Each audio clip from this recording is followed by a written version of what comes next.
जय हिंद, नमस्कार फ्रेंड्स। ज्योति क्लासेस में आप सभी का एक बार फिर से स्वागत है। हेलो दोस्तों, कैसे हैं आप सभी? आई होप आप सभी बहुत ही अच्छे होंगे, स्वस्थ होंगे, स्टडी अपनी कंटिन्यू कर रहे होंगे। चलते हैं हमारी आज की इवनिंग की क्लास की तरफ। आई होप आप सभी एकदम ठीक ठाक होंगे। मैं भी ठीक हूँ। थोड़ा सा बिजी शेड्यूल है जिसकी वजह से आपकी मॉर्निंग टू इवनिंग की क्लासेस होती हैं वो थोड़ी सी डिस्टर्ब है।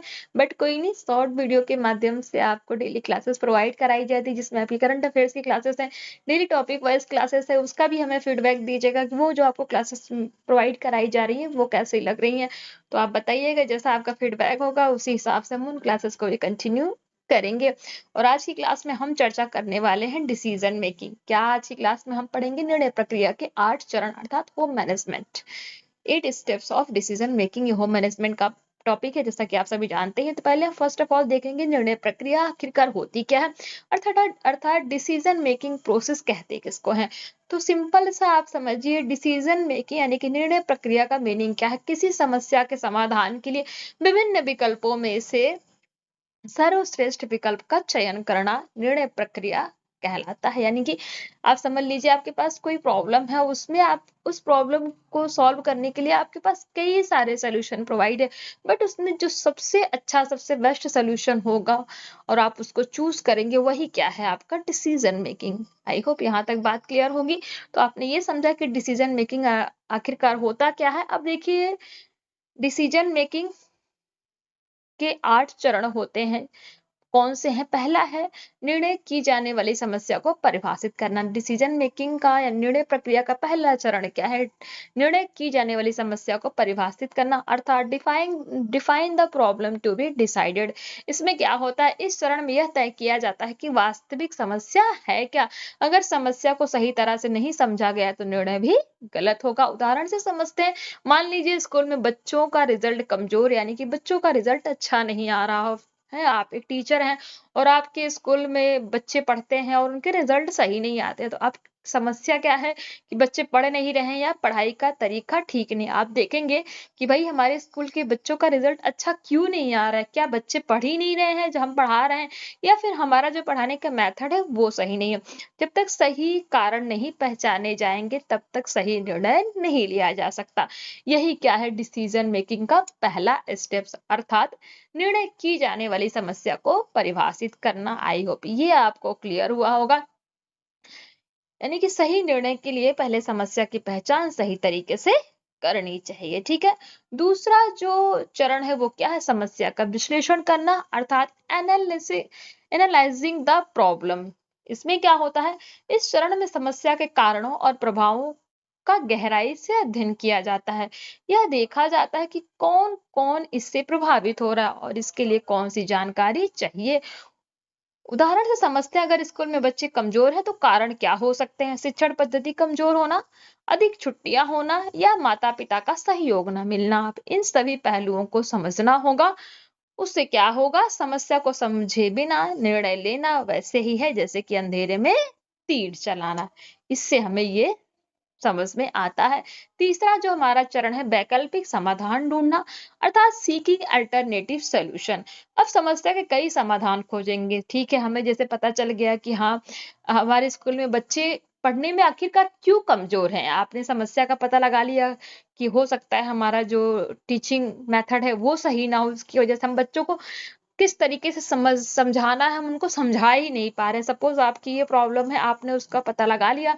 अब क्या करेंगे? वैकल्पिक समाधान ढूंढेंगे, अर्थात सीकिंग अल्टरनेटिव सॉल्यूशन। अब समस्या के कई समाधान खोजे जाते हैं। जितने अधिक विकल्प होंगे उतना बेहतर निर्णय लिया जा सकेगा। अर्थ एग्जाम्पल से समझते हैं। कमजोर रिजल्ट सुधारने के लिए विकल्प हो सकते हैं: अतिरिक्त क्लास लगाना, डिजिटल लर्निंग शुरू करना, शिक्षक प्रशिक्षण कराना, छात्रों की काउंसलिंग करना। ठीक, यहाँ तक बात क्लियर हो गई।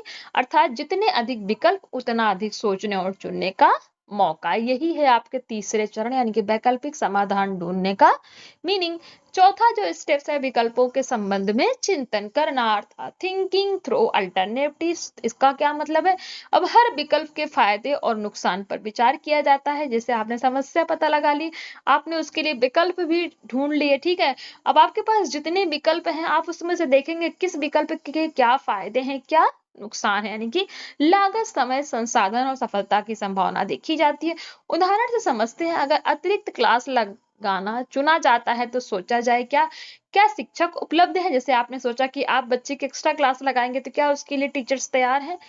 क्यों बच्चे रुकेंगे? आखिरकार हम उनकी एक्स्ट्रा क्लास लगाएंगे तो बच्चे रुकेंगे क्या? क्यों नहीं रुकेंगे? क्या परिणाम में फर्क आएगा? एक्स्ट्रा क्लास लगाने से क्या परिणाम में फर्क आएगा? तो इससे क्या होगा कि हर विकल्प को परखना जरूरी है ताकि जल्दबाजी में गलत रास्ता ना चुना जाए। सिंपल लैंग्वेज में आप समझ सकते हैं। जो हमारा चौथा है विकल्पों के संबंध में चिंतन करना, इसका मीनिंग क्या है कि आपके पास जितने विकल्प हैं हर विकल्प के बारे में अच्छे से समझना ताकि जल्दबाजी में गलत फैसला ना लिया जाए। ठीक। पांचवा जो चरण है सर्वोत्तम विकल्प का चयन करना अर्थात सेलेक्टिंग द बेस्ट अल्टरनेटिव। अब जितने विकल्प आपके पास हैं आपने सभी विकल्प के बारे में उनके फायदे और नुकसान के बारे में अच्छी तरीके से सोच विचार कर लिया। अब सभी विकल्पों की तुलना करके जो सबसे बेहतर और व्यवहारिक लगे उसे चुन लिया जाता है। यही निर्णय लेना कहलाता है अर्थात सेलेक्टिंग द बेस्ट अल्टरनेटिव्स। आपके पास जितने विकल्प थे आपने उन सभी विकल्प में से जो सबसे अच्छा विकल्प है उसको आपने चुन लिया अर्थात आपने क्या किया? सर्वोत्तम विकल्प का चयन कर लिया। उदाहरण से समझते हैं। चारों विकल्पों में से डिजिटल लर्निंग और अतिरिक्त क्लास को सबसे अच्छा माना गया तो यही आपका निर्णय होगा कि सही विकल्प वही होता है जो कम खर्चीला, अधिक लाभदायक और जल्दी प्रभाव दिखाए। ठीक। तो ये हो गया हमारा पांचवा चरण क्या सर्वोत्तम विकल्प का चयन करना अर्थात एक वर्ड में कहें तो सही विकल्प वही होता है जो कम खर्चीला, अधिक लाभदायक और जल्दी प्रभाव दिखाए। ठीक।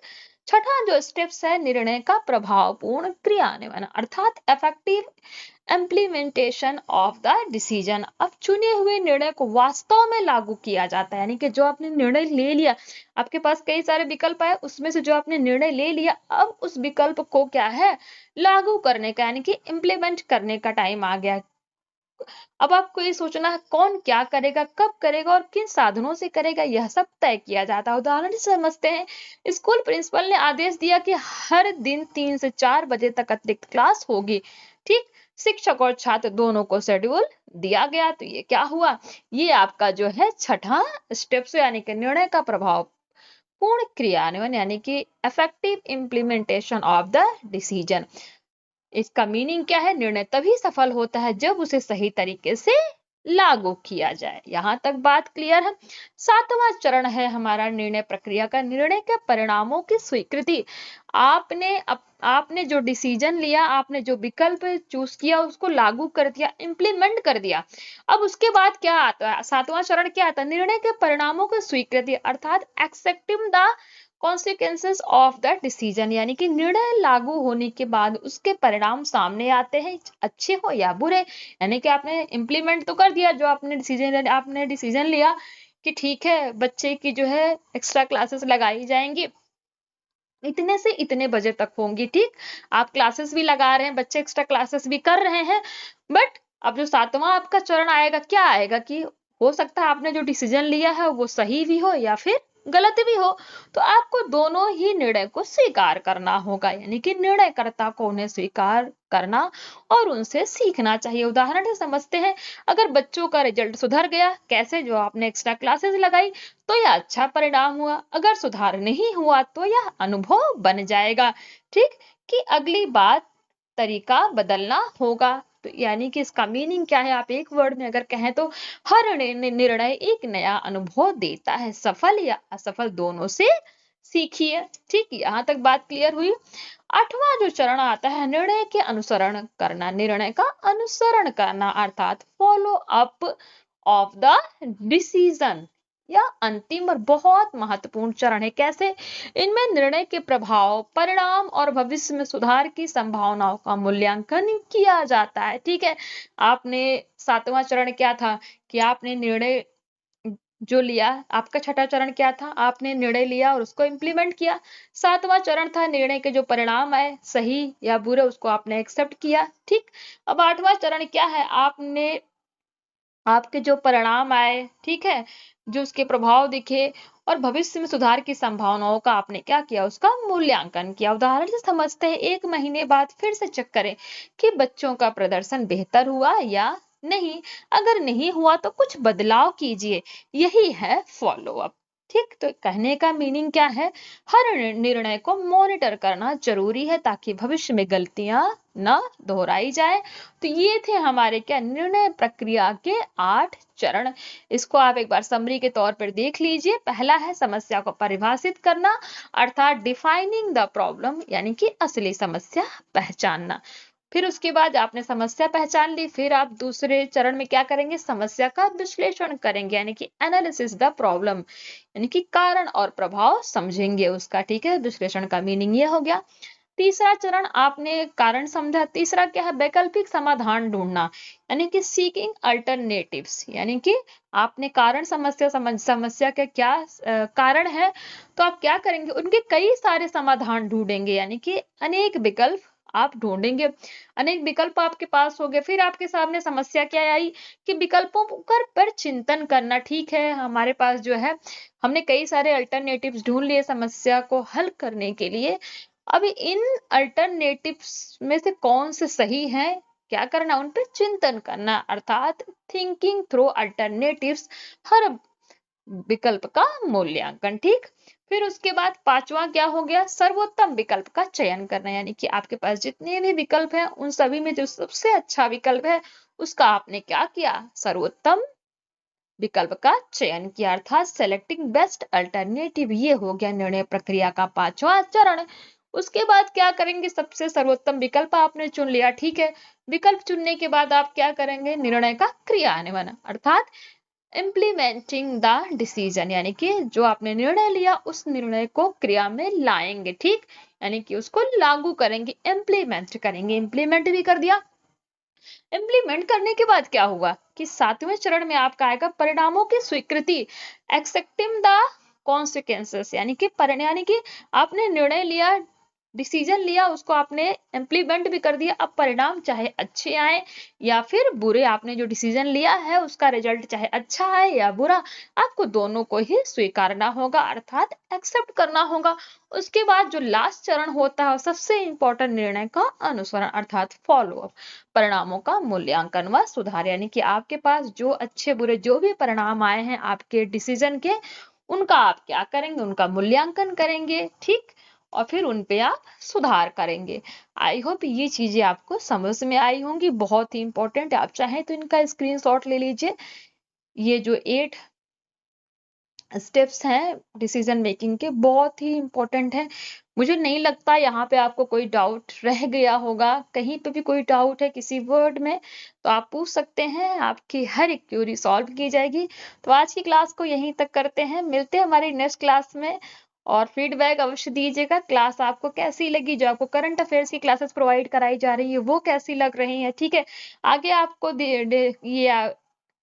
जो ये आपका होम साइंस चल रहा है इसमें तो हम कंटिन्यू करते ही रहेंगे। क्या आपको सीटेट की भी क्लासेस चाहिए, पेडागोजी आपको चाहिए तो वो भी बताइए, उसकी क्लासेस भी प्रोवाइड कराई जाएंगी। बट प्लीज अपना सजेशन अवश्य दीजिए कि करंट अफेयर कंटिन्यू रखना है या नहीं रखना है। ठीक है, सीटेट की भी क्लासेस आपको चाहिए या फिर नहीं चाहिए, जो भी है जैसा है फीडबैक अवश्य दीजिए। मिलते हैं हमारी नेक्स्ट क्लास में एक न्यू टॉपिक के साथ। तब तक के लिए जय हिंद, नमस्कार। हंसते रहिए, मुस्कुराते रहिए, एक दूसरे की हेल्प करते रहिए। धन्यवाद।